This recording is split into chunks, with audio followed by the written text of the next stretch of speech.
wasiirka hore wasaaradda caafimaadka ee dowladda Puntland Dr. Cabdinaasir Cismaan Cawki ayaa maanta si rasmi ah xilka ugu wareejiyay wasiirka cusub ee wasaaradda caafimaadka uu soo magacaabay madaxweynaha dowladda Puntland Dr. Saciid Cabdullaahi Dane. munaasabadda xil wareejinta oo ka dhacday isla wasaaradda caafimaadka ee Garowe ayaa waxaa goobjoog ahaa guddiga madaxweynaha uu soo xilsaaray xil wareejinta wasaaradaha. waxaa wararkaasi ka hadlay wasiirkii hore ee wasaaradda caafimaadka ee Puntland Dr. Cabdinaasir Cismaan Cawki. ageysta kale waxaa halkaasi ka hadlay qaar ka mid ah guddiga loo xilsaaray xil wareejinta wasaaradaha. waxay saldhigatay markii Puntland la dhisay ilaa muddadaasna qofka ka dambeeyay waxbuu ku dareeyay waa si hagaajinay nidaamkeedu wuxuu ka kooban yahay xarunta dhexe iyo xarunta gobolada iyo degmooyinka faahfaahintooda iyo inta qaybooda yihiin waxay ku qoran yihiin waraaqaha.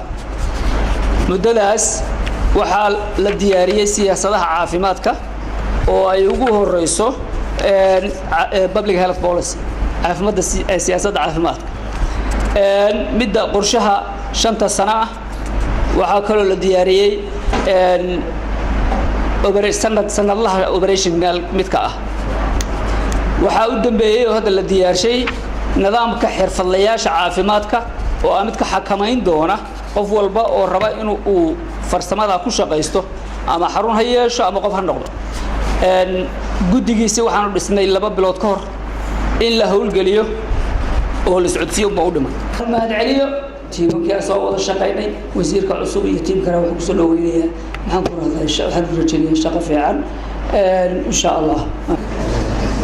salaam kadib ana hadal badan meesha nooga ma furna waxaan kaliya oo bogaadinayna si wanaagsan tiimka wasaaradda ee xilka wareejinaya warbixinta xil wareejinta oo tafaftiran way noo soo gudbiyeen taanu ka marhaati kacaynaa inta u baahdo kayagu ku koobnaanaya aad baan soo dhaweynayaa sidaas oo kale waxaan soo dhaweynayaa tiimka cusub ee wasaaradda xilkeeda hadda maanta la wareegaya iyaguna waxaan leenahay soo dhawaada hawlka bandaalooyin wali waa hogadii ragga joogay iyo kuwa hadda joogay waxaan leenahay waxaan ka shaqeynaya maslaxad caam caafimaadkuna wuxuu ka mid yahay halbowlayaasha Puntland ay u baahan yihiin oo la rabo in la dardar geliyo. wasiirkii hore wasaaradda caafimaadka Dr. Cabdinaasir Cismaan Cawki, wasiir ku-xigeenkii hore Faarax Maxamed Mursale, wasiir ku-xigeenka cusub Cabdinaasir Yuusuf Xirsi,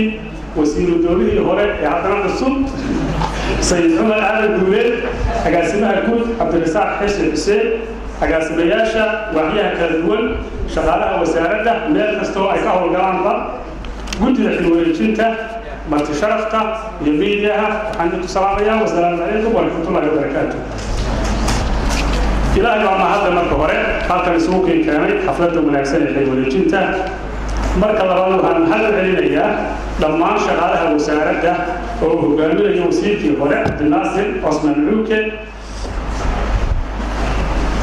sida aad ka maqlayseen warbixinta ayaan markhaati ka ahaydeen wasaaradda caafimaadku waxay ka mid tahay wasaaradaha ugu waaweyn Puntland marka la eego xagga dhaqdhaqaaqa iyo nidaamka. runtii waxaan qirayaa inay meel fiican soo gaarsiiyeen oo lagu faani karo maanta.